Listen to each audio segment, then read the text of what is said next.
الشيطان الرجيم بسم الله الرحمن الرحيم السلام عليكم ورحمة الله وبركاته الحمد لله والصلاة والسلام على رسول الله وعلى آله وصحبه ومن والاه اللهم ربنا ظلمنا أنفسنا وإن لم تغفر لنا وترحمنا لنكونن من الخاسرين اللهم نور قلوبنا بنور هدايتك كما نورت الأرض بنور شمسك أبدا أبدا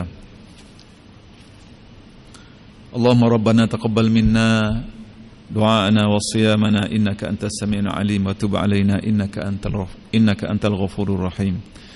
Muslimin muslimat yang saya kasihkan Allah Subhanahu wa taala, alhamdulillah, pertamanya kita bersyukur kepada Allah pada hari ini kita boleh mari awal memakmurkan rumah Allah. Mudah-mudahan kita termasuk di kalangan orang yang dijanjikan oleh Rasulullah sallallahu alaihi wasallam, orang yang datang ke masjid yang mana setiap langkahnya di kulli khutwah, setiap langkahnya akan diberi keampunan oleh Allah Subhanahu wa taala dan juga akan diangkatkan derajat di sisi Allah Subhanahu wa taala. Mudah-mudahan keikhlasan kita, kesungguhan kita akan dinilai oleh Allah dan insya-Allah akan memberatkan neraca kita di hadapan Allah Subhanahu wa taala. Pada tengah hari ini saya cuba untuk berkongsi dengan tuan-tuan puan-puan sekalian beberapa hadis-hadis Nabi sallallahu alaihi wasallam yang berkait dengan kehidupan kita, terutamanya sebelum bulan Ramadan ini. Allah Subhanahu wa taala mewajibkan puasa. Ya. Orang Melayu kita panggil puasa. Dalam bahasa Arab dia panggil as-saum. Ya, puasa ini adalah menahan diri daripada makan dan minum dan juga perkara-perkara yang membatalkan puasa hinggalah daripada mula daripada terbit fajar hinggalah terbenam matahari ataupun fajar itu. Dan apabila kita sebut puasa, bukan sekadar kita menahan makan minum seperti mana yang disebut dalam kitab-kitab fiqh.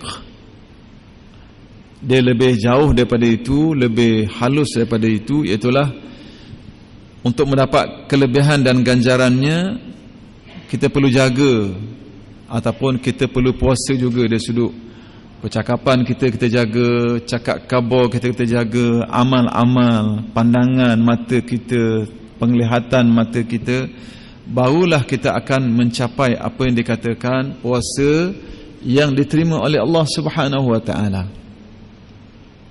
Ya. Satu hadis yang diriwayatkan oleh Imam Al-Bukhari. Qala Rasulullah sallallahu alaihi wasallam, "Man lam yada' qawla az-zur wal 'amala bih, falaysa lillahi hajatun fi an yada'a ta'amahu wa syarabahu," atau kama qala sallallahu alaihi wasallam. Apa kata Rasulullah, tuan-tuan? Kata baginda, "Man lam yada' qawla az-zur," siapa yang tidak boleh tinggal perkataan-perkataan, ucapan-ucapan dusta, bohong, ya, wal 'amala bih, dan beramal dengannya. Maknanya bercakap bohong, buat perkara-perkara yang tidak elok dalam keadaan dia berpuasa, falaisa lillahi hajah, maka Allah Subhanahu wa taala tidak berhajat kepada makanannya ataupun laparnya dan hausnya, ta'amuhu wa syarabuhu. Maknanya apabila seorang itu dia berpuasa, tak boleh jaga perkataannya daripada berdusta, daripada berbohong, lidah tak jaga, maka kata Rasulullah sallallahu alaihi wasallam, Allah tidak berhajat kepada dia daripada lapar dan dahaganya. Maksudnya puasanya tidak diterima oleh Allah. Kita banyak bila tersebut puasa makan minum je. Itu sah dari sudut fiqh, dari sudut hukum fiqhnya. Ya. Kita puasa ada puasa zahirnya, ada batinnya. Kalau kita buka kitab-kitab Imam Al-Ghazali, Imam Ibn Qayyim dan sebagainya, dia membicarakan soal yang berkaitan dengan bagaimana puasa itu diterima oleh Allah Subhanahu wa taala. Termasuk hadis yang kita baca tadi, yang mana Allah Ta'ala Rasulullah sallallahu alaihi wasallam bagi tahu kepada kita, orang yang berpuasa, yang berlapar dan berdahaga itu, lapar perutnya, haus keadaannya, dalam masa yang sama dia tak jaga perkataan dia, berdusta, berbohong, maka Allah Ta'ala disebut di sini sebagai tidak menghendaki, maknanya tak terima daripada puasanya tadi, itulah berlapar dan berdahaga tadi. Tuan-tuan puan-puan dikasihi oleh Allah Subhanahu wa taala, kita dalam melakukan ibadat puasa ni penuh dengan pengharapan. Harap supaya apa? Puasa kita diterima. Penuh dengan kebimbangan. Kebimbangan apa? Takut puasa kita ditolak oleh Allah Subhanahu wa taala. Jadi tengah hari ini saya muhasabah diri saya, tuan-tuan muhasabah diri tuan-tuan. Puasa aku macam mana yang lepas-lepas? 3-4 hari lepas. Kita jaga tak perkataan kita? Kita jaga tak pandangan kita? Amal kita macam mana? Pergaulan kita dengan manusia, hubungan kita dengan manusia macam mana?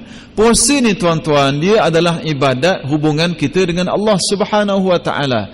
Jangan sekali-kali hubungan kita dengan Allah Taala itu yang sepatutnya kita mendapat keberkatan, yang sepatutnya kita mendapat keampunan, yang sepatutnya kita mendapat rahmat daripada Allah, disebabkan perkataan kita, hubungan kita dengan manusia, amalan kita dengan manusia tidak dijaga, maka dia merosakkan amal yang dikaitkan dengan Allah Ta'ala tadi. Sebab tu kita dalam hidup dia kena jaga hubungan dengan Allah satu hal, hubungan manusia satu hal juga. Walaupun itu ibadat untuk Allah Subhanahu wa taala, tetapi kelemahan kita, kekurangan kita dalam menjaga adab kita berhubung dengan manusia, percakapan kita, perangai kita, tabiat kita, cakap kabar kita, orang Terengganu kata, walaupun kita buat itu hak Allah tapi tak jaga hak manusia, kita berbohong dengan manusia, tidak beri hak kepada manusia, batal pahalanya yang dikaitkan ibadat kita kepada Allah Subhanahu wa taala. Jadi jangan buat mudah. Tak apa kita kata kadang-kadang, ni hak Allah Taala, ni hak manusia, tak ada masalah. Tak boleh.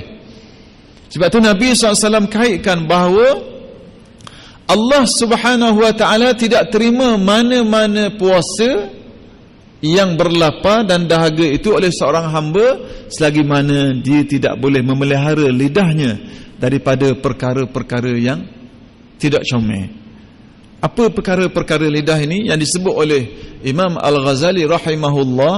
Imam Al-Ghazali rahimahullah dalam kitabnya Ihya Ulumuddin, ataupun tuan-tuan boleh tengok dalam talkhis, dalam himpunan yang telah direngkaskan dalam kitab Mau'izatul Mu'minin, ataupun diterjemahkan hari ini sebagai bimbingan mukminin, itu dikaitkan bahawa lidah itu adalah sebagai sebab yang boleh merosakkan manusia, ataupun kita sebut sebagai afatul lisan, disebut oleh Imam Ghazali rahimahullah, perkara-perkara yang menjadi bahana kepada lidah.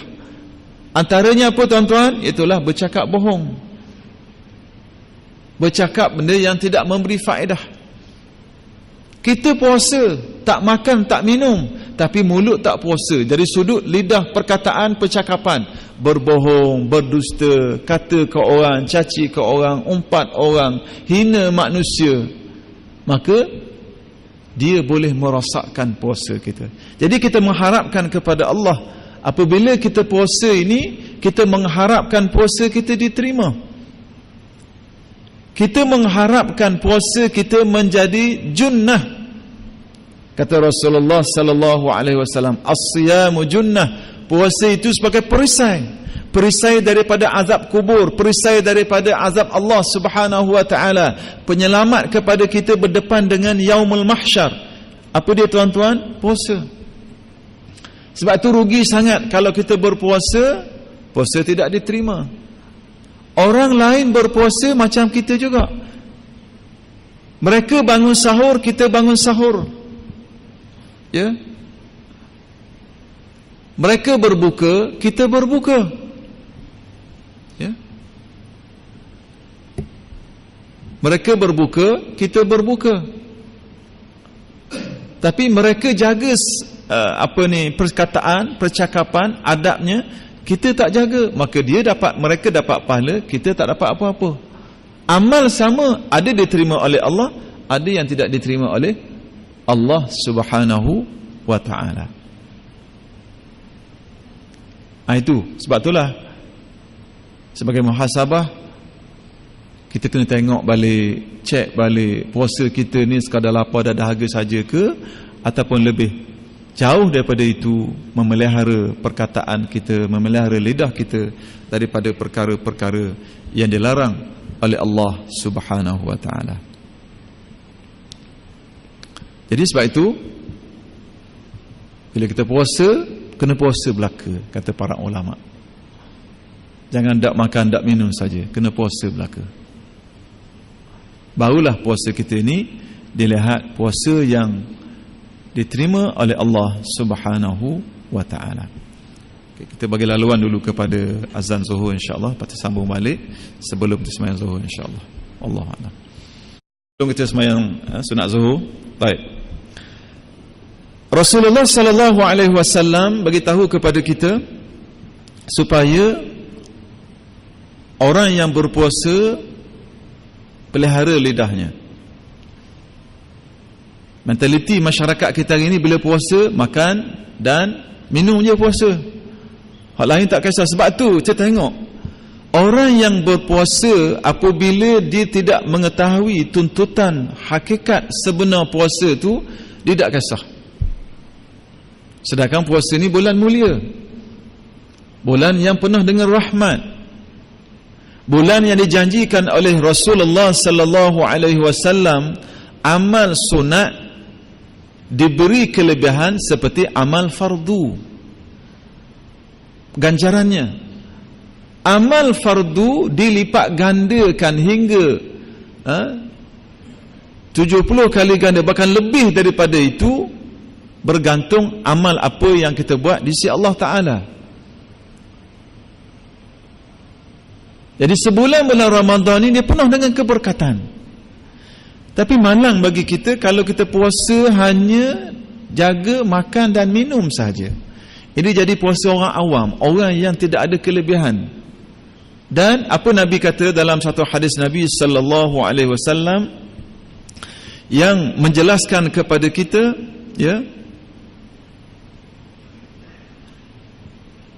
Rasulullah sallallahu alaihi wasallam menyebut kam min sa'imin laisa lahu min siyamihi illa al-ju' wal 'atash. Ramai mana orang yang berpuasa, kata Rasulullah sallallahu alaihi wasallam, dia tak dapat apa. Laisa lahu min siyamih, tak dapat apa daripada puasa dia. Orang sahur dia sahur, ya. Orang puasa dia puasa, orang buka dia buka, orang penat dia penat, orang letih dia letih, dia lapar, dia dahaga, macam orang lain juga. Tapi Rasulullah kata apa? Laisa lahu min siyamih, dia tak dapat apa pun kelebihan, ganjaran, pahala, kebajikan di sisi Allah. Sebab apa? Dia tak jaga adab yang saya sebut tadi. Ya. Jadi sebab itulah kita ingatkan kepada kita semua, saya ingatkan diri saya, tuan-tuan, puan-puan sekalian, supaya apa? Jaga perkataan, jaga pandangan. Kadang-kadang artis ni lebih baik, maksud bebek macam mana, dia sedar dan dia insaf. Apabila wartawan tanya, tak ada show ke Ramadan? Ramadan kita hormat, kita berhenti semua. Dia tahu dia buat benda tak betul. terkinja-kinja, berjoget sana, melolong sana, melolong, tak ke laki perempuan bercampur benda. Dia jelas buat tu benda tak baik. Tapi datang puasa, artis stop, aktiviti sebulan berhenti. Dah buat apa sekarang? Niaga pasal malam, bazar Ramadan. Maknanya dia tahu Ramadan ni baik. Ada yang kata, kita menghormati bulan Ramadan, semua show-show saya, semua konsert saya dihentikan. Tapi bila lepas tu sebut apa? Insya-Allah lepas ni kita sambung balik. Insya-Allah juga tu. Kacau tengok, pening gitu ya. Bila menang pula acara, menang pertandingan, alhamdulillah Allah. Jadi kelam kelibut, tak tahu nak guna syukur kat mana. Perkataan tu tak kena pada tempatnya. Walaupun menari, berjoget, benda-benda kadang-kadang buka aurat, bercampur laki perempuan, nampak batang tubuh dan sebagainya, yang jelas haram. Bila menang, alhamdulillah, syukur kepada Allah. Ni kalut juga ni. Salah. Jadi dah celaru. Islam yang ada pada umat akhir zaman ni, dia kelam kelibut. Tak boleh beza mana halal, mana haram. Tak dapat, tak apa, saya cuba lagi. Dapat, alhamdulillah. Ini masalah. Baik. Kita kembali kepada perbincangan kita, bahawa puasa yang kita nak puasa ini, puasa yang kita lalu ini, mungkin dah puluhan tahun, mungkin dah belasan tahun kita berpuasa. Kita kena tengok balik, puasa aku ni sekadar lapar dan dahaga, ataupun aku jaga perkara-perkara yang lain. Ya? Ataupun jaga. Sebab tu Nabi SAW dalam satu riwayat Imam Ahmad, apa kata baginda Nabi SAW? Kata Rasulullah, qala Rasulullah SAW, rabba sa'imin hazzuhu min siyamihi al-ju' wal-'atsh, wa rubba qa'imin hazzuhu min qiyamihi as-sahru. Rawahu Ahmad wal Hakim, atau kama qala sallallahu alaihi wasallam. Kemungkinan, kata Rasulullah, orang yang berpuasa itu hanya lapar dan dahaga, hanya mendapat lapar dan dahaga. Dan kemungkinan hasil yang dicapai oleh seorang yang bangun malam itu hanyalah berjaga semata-mata.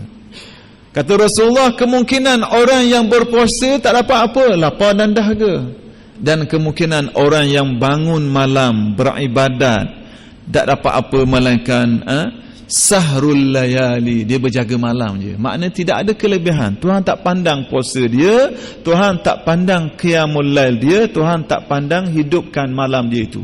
Sebab apa tuan-tuan? Sebab hatinya, adabnya tidak dijaga. Yang berpuasa tak jaga adab dia. Antara saya sebut tadi, mulut tak jaga.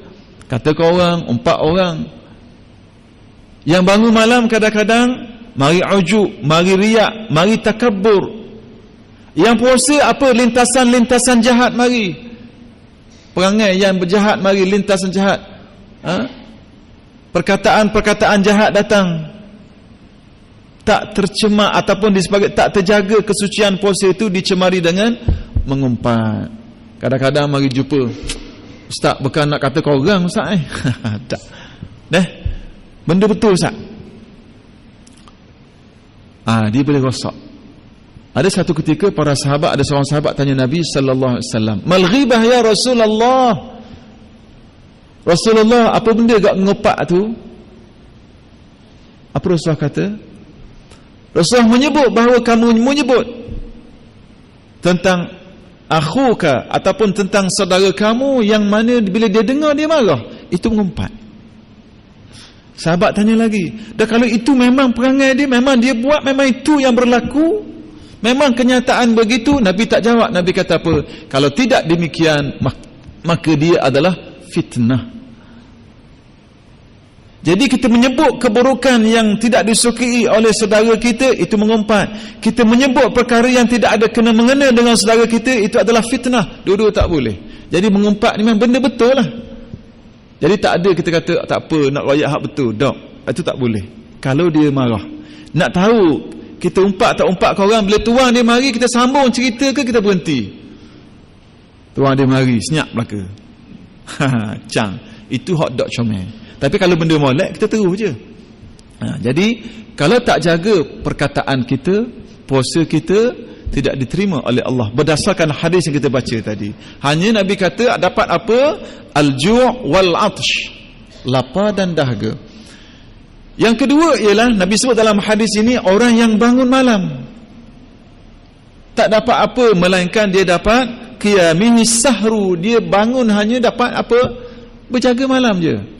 Ataupun sahrul layali, hanya dapat berjaga malam-malam je, tak dapat ganjaran kelebihan. Sebab apa tuan-tuan? Sebab dia rasa dia bagus, dia rasa dia hebat. Bila dia bangun malam pukul 3, pukul 4, tengok rumah lain gelap belaka, dalam kapung ni aku seorang je kali bangun. Jeng. Tak. Orang lain tak bangun lagi ni, padam mimpi gitu je, kelah kapung ni, aku seorang je. Dia mari ujub. Sebab tu Nabi sentiasa pesan kepada hamba dia, jaga ujub, pelihara daripada hati penyakit ujub. Dia merosakkan. Syaitan ni tuan-tuan, yang pertama dia halang kita daripada buat maksiat, daripada melakukan kebaikan. Kita nak buat maksiat, dia tolak. Tapi kalau kita boleh halang dia kita pada maksiat, kita jadi orang baik. Lepas tu dia puji pula, oh bagus, mu tak ada dah. Sejik putih ni mu hak awal sok mu sok depannya, contohlah bukan depan sampai saya nak lain. Dia mari, orang Terengganu kata mari kan, mari, oh bagus. Masjid ni mu seorang je pakai yang bagus. Ju pakai sedak sok mu, kelak saik sok mu, piyah comel, baju comel, jubah comel, serban comel. Orang lain ikut ikat serban lebih kurang je, kelah mu. Dia mari perasaan macam tu, merosakkan. Kita buat ibadat, semayang, bagus, bisikan jahat mari pula. Jarang orang terketik tergening macam mu ni. Dia mari. Jadi bila kita buat suatu kebaikan, dia akan mari bisikan-bisikan syaitan yang jahat. Perangai-perangai yang jahat tu dia mari. Sebab tu kita cuba halang. Dan bisikan ini biasalah, suka dipuji, suka buat kebaikan, orang puji kita. Itu fitrah manusia begitu. Tidak ada orang yang tidak suka dipuji, itu fitrah. Tapi kita kena lawan dia. Bila mari bisikan-bisikan suka-suka perkara yang sedemikian rupa, suka kepada pujian, suka pada sanjungan, suka orang nampak kita hebat, kita cepat-cepat istighfar kepada Allah. Kembalikan balik pujian manusia kepada kita. Bagus awak, hebat awak, kembali balik. Alhamdulillah ya Allah, segala puji bagi engkau ya Allah. Aku bersyukur kepada engkau kerana meletakkan aku di kalangan orang yang mampu beribadat, orang yang mampu boleh bangun malam, orang yang mampu boleh buat amal ibadat. Kembalikan balik syukur kita kepada Allah. Terima kasih ya Allah kerana gerakkan hati aku. Terima kasih ya Allah kerana jadikan aku di kalangan orang yang soleh. Terima kasih ya Allah, syukur kepada Allah, jadikanlah amal aku ini sebagai dinding aku berdepan dengan azab kubur. Minta kepada Allah, jadikanlah amal ibadat aku, bacaan Quran aku, sembahyang sunat aku, perkara-perkara kebajikan yang aku buat ya Allah, jadikanlah dia sebagai junnah, pelindung, perisai aku daripada berdepan dengan azab-Mu ya Allah di hari akhirat nanti. Itu yang kita kembalikan balik kepada Allah. Baru hati kita ni reda, baru hati kita ni lembut. Sebab manusia ni banyak diuji. Ada orang diuji dengan ilmunya, ada orang diuji dengan kedudukan pangkatnya, ada orang diuji dengan kekayaannya. Kadang-kadang orang boleh buat baik dengan kedudukan dia tadi. Saya sebut tadi, ada pangkat, ada kedudukan, ada ilmu. Jumpa manusia sanjung, jumpa manusia cium tangan dia hari ni. Kelebihan banyak pada dia yang Tuhan campak kepada dia, tidak kepada orang lain setengahnya. Maka kembalikan itu semula kepada Allah. Syukur ya Allah. Kita berdoa jangan-jangan sekali, sebutlah, ya Allah, Engkau beri kelebihan pada aku banyak ya Allah. Kalau ada harta, sebut harta. Kalau ada ilmu, sebut ilmu. Kalau ada kedudukan, sebut kedudukan yang Engkau bagi ya Allah. Dan Engkau boleh tarik bila-bila masa ya Allah. Biar kita sedar bahawa ini pinjaman daripada Allah. Biar kita sedar bahawa ini adalah anugerah bersifat sementara daripada Allah Subhanahu wa ta'ala. Barulah kita sedar, barulah kita insaf bahawa apa yang kita dapat itu sekadar pinjaman daripada Allah yang dia boleh tarik bila-bila masa. Saya ingat kepada diri saya ingat kepada tuan-tuan puan-puan sekalian, supaya apa? Supaya kita sentiasa muhasabah diri, lebih-lebih lagi di bulan Ramadan ini. Ya, kita kena lawan, kita kena paksa. Sebab kadang-kadang kita bulan-bulan yang lain kita selesa, rehat banyak, makan banyak, tidur banyak. Ramadan ni berhajat kepada orang yang ada juhud, ada kesungguhan.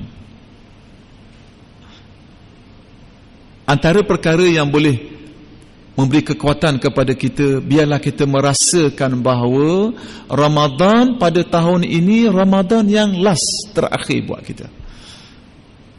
Macam disunatkan kita bila tersemayang fardu, kita merasakan bahawa itu semayang yang last, lepas ni mati. Dia akan membantu, kata para ulama, untuk kita khusyuk dalam ibadat tadi. Sama juga dengan puasa. Bila kita puasa pada tahun ini, biarlah kita meletakkan puasa ini adalah mungkin puasa yang terakhir buat aku, tahun depan aku mati dah. Ataupun hari ini puasa yang keempat, 4 ke 5 hari ini, 4. Kemungkinan ini puasa terakhir dah, yang kelima tak sempat dah, mungkin mati malam ni. Sebab ajal ni bila-bila masa datang. Apa kata Allah? فَإِذَا جَاءَ أَجَلُهُمْ لَا يَسْتَأْخِرُونَ سَاعَةً وَلَا يَسْتَقْدِمُونَ. Bila datang ajal seseorang, tak kira siapa, orang yang bercakap, orang yang mendengar, tak kira siapa. La yastakhiruna sa'ah, peringatan kepada saya, peringatan kepada tuan-tuan, datang ajal, malaikat maut datang kepada kita, tidak akan ditangguhkan walaupun 1 second. La yastakhiruna sa'ah wa la yastaqdimun, tidak akan didahulukan ajal tadi walaupun 1 second, walaupun 1 saat. Jangan cakap besarlah tuan-tuan. Siapa kita? Kita raja, kita pemimpin, kita orang kaya, kita orang senang, kita orang alim, kita orang biasa, kita orang miskin, kita rakyat, kita orang ada kedudukan, ada anugerah itu dan ini, 1 saat tidak akan ditangguhkan oleh Allah Subhanahu wa ta'ala. Itu hakikat yang Quran bagi tahu kepada kita. Jangan jadi seperti mana yang Quran bagi tahu dalam akhir surah Al-Munafiqun. Apa kata Allah? Dia cerita balik, dia rakam balik penyesalan orang yang nak mati yang tak ada amal. Na'udzubillah. Apa kata Allah? Sebut, rakam balik perkataan orang yang menyesal. Laula akhartani ila ajalin qarib. Ya Allah, boleh tak tangguh sekejap ajalku? Sekejap je, qarib. Fa as-saddaqa, la as-saddaqa wa akum minas salihin. Aku nak bersedekah, nak jadi orang soleh. Boleh tangguh sekejap ya Allah? Ni nak berdepan dengan kematian. Boleh tak tangguh sekejap ya Allah? Aku nak bersedekah, aku nak melakukan amal soleh. Sebelum ni tak sedekah, harta banyak, bertimbun-timbun. Sebelum ni tak melakukan amal soleh, usia ada, masa ada, kesenangan ada, kelapangan ada, tak nak buat. Masa nak mati, penyesalan Allah Ta'ala rakam, minta kepada Allah, tangguh sekejap. Laula akhartani ila ajalin qarib fa as-saddaqa, aku nak sedekah, wa akum minas salihin, nak jadi orang soleh. Sebelum ni tak kisah. Apa jawab Allah? Walan yu'akhirallahu nafsan idza jaa ajaluha, tidak akan ditangguh ajal seseorang bila sampai masanya. Wallahu khabirum bima ta'malun. Allah tahu apa yang kamu kerjakan. Jadi tuan-tuan, semua kita ni masih bertenaga, semua kita ni ada nyawa, semua kita ada kelapangan, semua kita ada peluang. Dan ingatkan diri saya, tuan-tuan, puan-puan dan tuan-tuan sekalian, ambil peluang yang Tuhan bagi. Hadiah ini sebulan insya-Allah kita cuba habiskan hadiah ini. Offer banyak tuan-tuan. Ambil peluang. Adjust. Setakat boleh. Sebab datang melimpah ruah. Mana yang boleh tangguh bekerja-kerja yang berat, mana yang boleh tangguh benda-benda yang melibatkan musafir dan sebagainya, memenatkan kita. Kalau boleh tangguh lepas raya, lepas puasa, adjust. Fokus kepada tumpuan kepada ibadat kepada Allah, fokus dalam melaksanakan tanggungjawab kepada Allah, buat benda-benda berkait dengan kehidupan seharian kita, cari rezeki sebagainya dalam masa yang sama, fokus untuk mendekatkan diri kepada Allah sebulan ni saja. Sebagai apa? Sebagai bekalan. Sebagai apa? Sebagai zat, kata orang Arab, untuk kita guna di 11 bulan yang lain. Cah molek bateri kita. Kalau kita guna betul-betul sebulan ni untuk charge amal kita, charge roh kita, supaya segar, sebagai bagus, supaya kita sebut sebagai apa? Refresh, tazishkan balik, segarkan balik roh kita yang mungkin sebelum ni dah moyok, mungkin sebelum ni dah hampir nak mati, yang penat, yang sakit. Guna sebulan ni malam, pagi, siang dan sebagainya untuk kita refresh balik, segarkan balik roh kita. Quran kita, istighfar kita, taubat kita, sembahyang jemaah kita, tahlil kita, tasbih kita, takbir kita, kita sebut, kita ulang, ikhlaskan diri kepada Allah, bersihkan hati kita daripada dosa, istighfar banyak-banyak. Insya-Allah bila kita keluar daripada Ramadan ini, janji Rasulullah sallallahu alaihi wasallam, man sarama Ramadan imanan wa ihtisaba, siapa yang berpuasa di bulan Ramadan, keluar daripada bulan Ramadan sebulan itu, ghufira lahu ma taqaddama min dhanbi, akan diampunkan dosanya yang telah lalu. Dalam riwayat yang lain menyebut, seorang yang berpuasa, habis puasa penuh dengan keinsafan, dengan penuh dengan keikhlasan, seolah dia keluar bersih, suci dirinya, hati nuraninya, rohnya, sama seperti bersihnya seorang bayi yang keluar daripada perut ibunya, bersih daripada dosa. Itu kehebatan Ramadan. Maka saya ingatkan diri saya ingatkan kepada tuan-tuan dan puan sekalian, ambil peluang Ramadan ini. Sekejap je dah 4 hari dah, cepat sangat. Memang ada hadis menyebut di akhir zaman putaran pusingan masa itu cepat. Itu tanda-tanda kiamat. Zaman kita dulu nak habis hari puah cemuh, orang kata tak. Sekarang cepat sangat, dah 4 hari dah. Esok 5, 6 tu berjalan. Jadi kalau kita tak ambil peluang, tak kejar masa yang ada itu untuk melakukan amal-amal yang sepatutnya, maka kita akan penyesalan, berlaku penyesalan. Cuba tuan-tuan ingat balik Ramadan yang lepas-lepas. Ramai yang saya jumpa, termasuk diri saya, kita rasa sepatutnya aku boleh buat comel lagi amal ibadat ni. Bila masuk saja malam raya, kita nyesal, Allah, Quran tak dah habis molek, jemaah tak dah semayang molek, perkataan tak jaga sangat. Kita menyesal kepada Allah Subhanahu wa ta'ala. Jadi sekarang ni Tuhan dah bagi balik Ramadan ini, gunalah sebaiknya. InsyaAllah mudah-mudahan Allah Ta'ala beri kekuatan kepada kita, beri kesihatan yang baik kepada kita. Kita jangan cara hal orang, tuan-tuan. Kita fikir diri kita, jaga anak kita, jaga isteri kita, jaga diri kita. Bagaimana nak jadikan orang-orang yang soleh bila keluar daripada Ramadan ini bersih daripada dosa, seperti mana lahirnya seorang bayi yang bersih daripada dosa daripada perut ibunya. Wallahualam. Mudah-mudahan Allah Ta'ala beri sedikit manfaat kepada saya, kepada tuan-tuan. أقول قولي هذا وأستغفر الله العظيم لي ولكم والسلام عليكم ورحمة الله وبركاته. بسم الله الرحمن الرحيم. الحمد لله رب العالمين والصلاة والسلام. اللهم اجعل الذين استمعوا القول فيتبعون أحسنه.